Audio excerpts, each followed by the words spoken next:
What if motivation is not your problem? What if the reason you are not improving your English has nothing to do with laziness and everything to do with believing the wrong idea?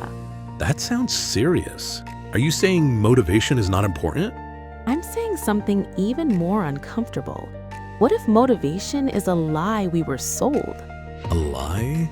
But every video says stay motivated, be inspired, push harder. Exactly, and that's why so many people start strong and quit quietly. That hurts because it's true. I've done that.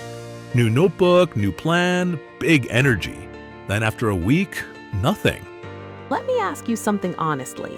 When do you usually decide to practice English? When I feel motivated, And when you don't feel motivated, I skip it. that's the trap. So you're saying motivation controls the schedule? Yes, and emotions are unstable. Some days you feel confident. Some days you feel tired. Some days you feel inspired. Some days you feel insecure. That's normal though. Exactly. And that's why building progress on emotions is dangerous. So what should control the schedule? A system. Like we discussed in Atomic Habits? Yes, James Clear explains this clearly.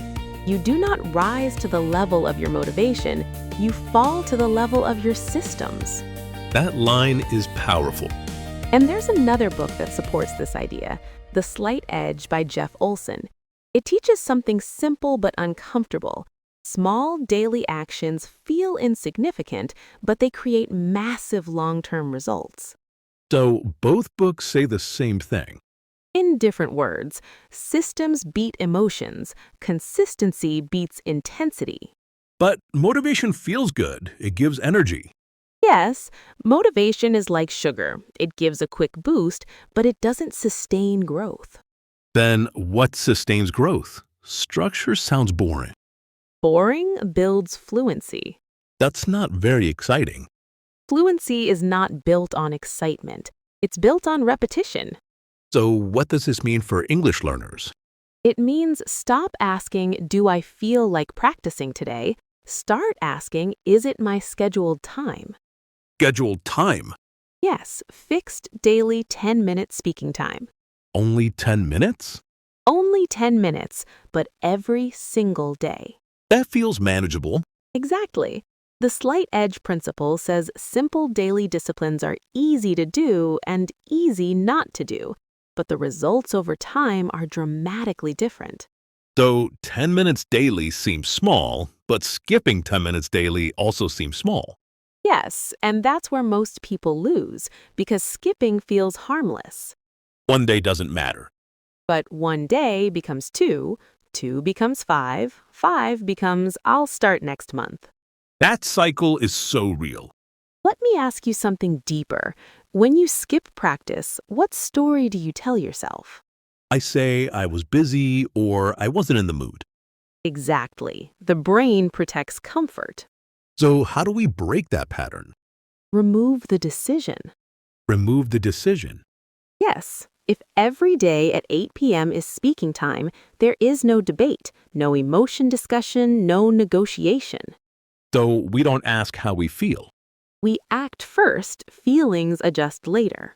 That sounds like discipline. It is, but not extreme discipline, just structured repetition. What should someone do in those 10 minutes? Very simple. Speak out loud, describe your day, repeat yesterday's sentence, practice new vocabulary. No perfection. What if they feel shy speaking alone? That's normal, but confidence grows in private before it shows in public. That's powerful. Most learners wait to feel confident before they speak, but confidence comes after repetition, not before. So motivation comes after action, not before action? Exactly.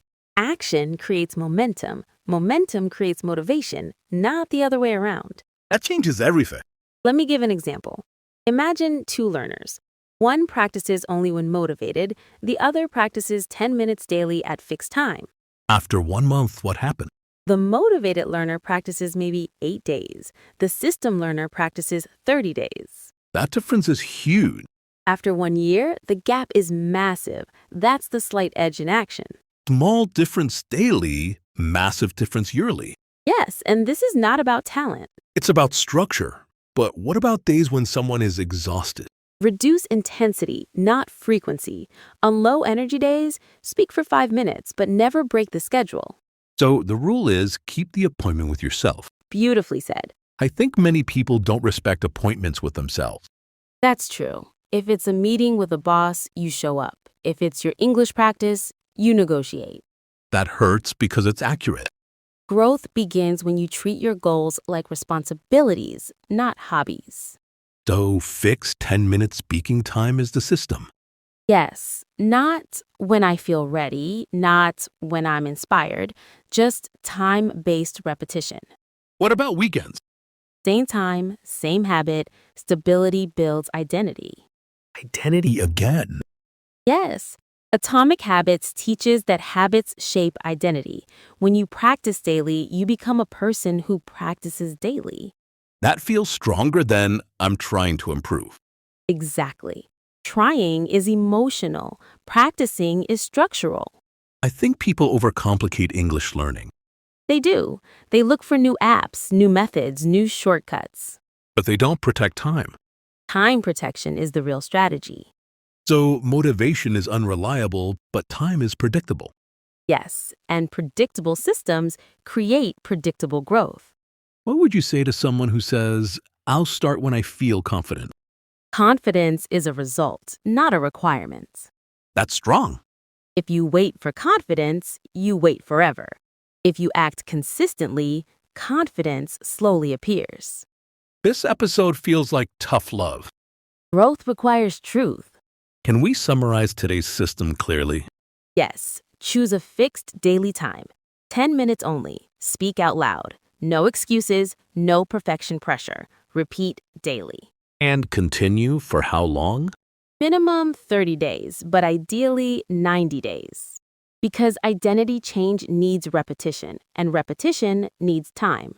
I think this is where most people fail. They expect emotional excitement to last forever. Motivation fades, systems remain. That line should be written on a wall. And if this idea resonates with you, both Atomic Habits by James Clear and The Slight Edge explain this principle beautifully. We've placed the links in the pinned comment. If you want long-term change, those books can reshape how you think about progress. But remember, reading the book is also a system. Even 5 pages daily is enough. Fix your 10-minute speaking time right now. Decide now. What time will you practice? 8 p.m. Then 8 p.m. is your appointment with your future self. I like that. Appointment with your future self. And keep it even when you don't feel like it. Because motivation is unstable. But systems are stable. And stability builds fluency. So maybe motivation isn't evil. It's just unreliable. And systems. Systems are honest. Then let's stop chasing feeling. And start protecting time. 10 minutes. Every day. Fixed time, no negotiation. Because the slight edge works quietly. And 1 year from now, your English will reflect your system, not your emotions. So don't ask, am I motivated? Ask, is it time? That changes everything. And that's how shy learners become confident speakers.